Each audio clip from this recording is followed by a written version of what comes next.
Hi everyone, welcome back to Simple Things. Today we'll be looking at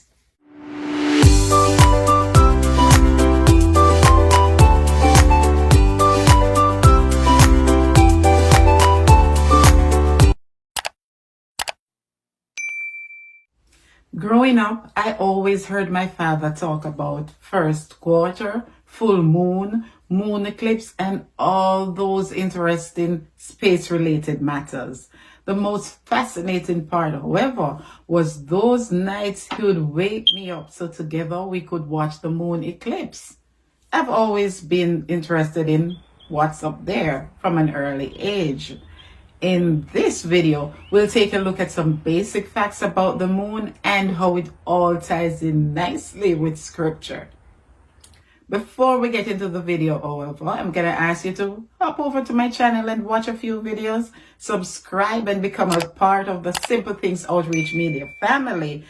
Very interesting, informative, educational information over here. Share my videos with others and invite them to subscribe to my channel also. And feel free to leave a comment before you go, but make sure you set the notification bell and select all in the drop down window. Thank you so much.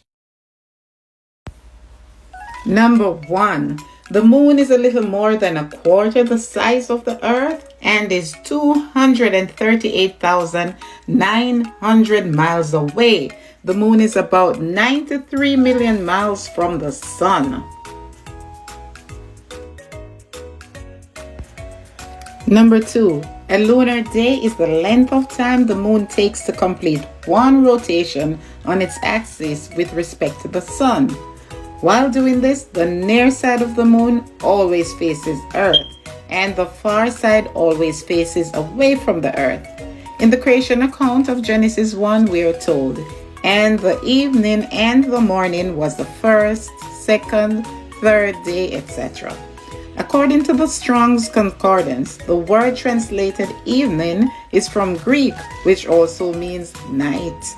The word translated morning is also of Greek origin, meaning morrow or break of day.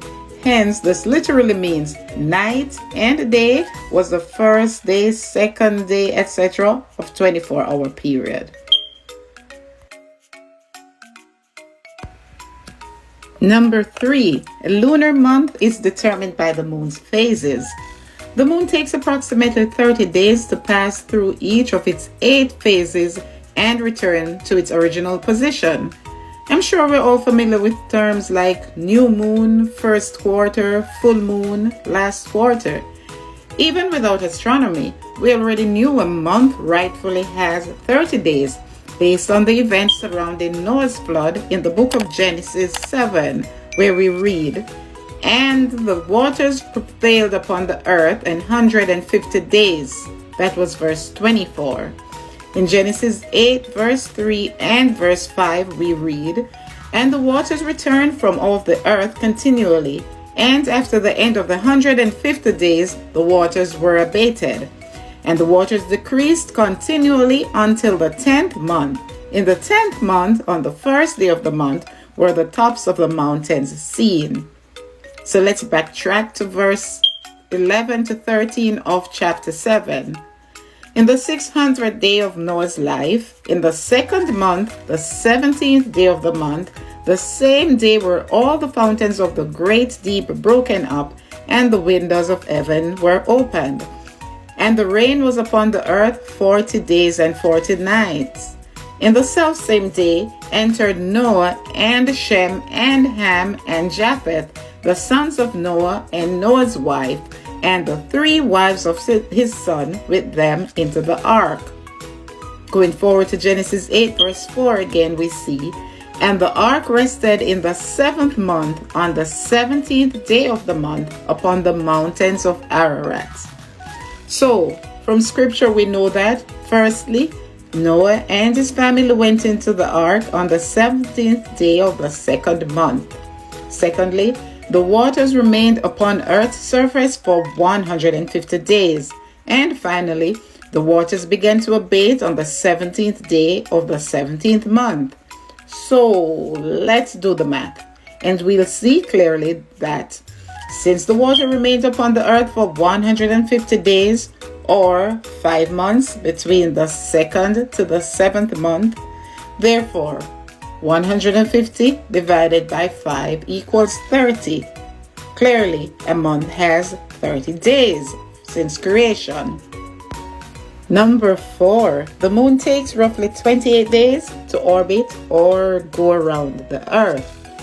And number 5, the moon doesn't have light of its own but reflects the light of the sun. Thus, when it's day in the east, it's night in the west. And when it's day in the west, it's night in the east, the side of the earth that is away from the sun. In the Bible, texts that generally refer to the darkening of the sun also indicate that the moon will also be dark and vice versa. For instance, Joel 2 verse 10 states, "The earth shall quake before them, the heavens shall tremble, the sun and the moon shall be dark, and the stars shall withdraw their light."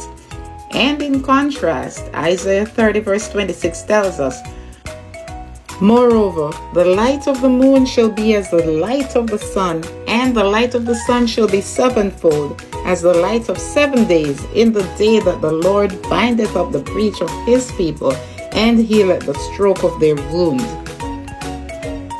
Isn't it just awesome to know that everything in nature is already explored right here in the Bible? Please, feel free to give your feedback on this subject in the comment section. Thank you so much.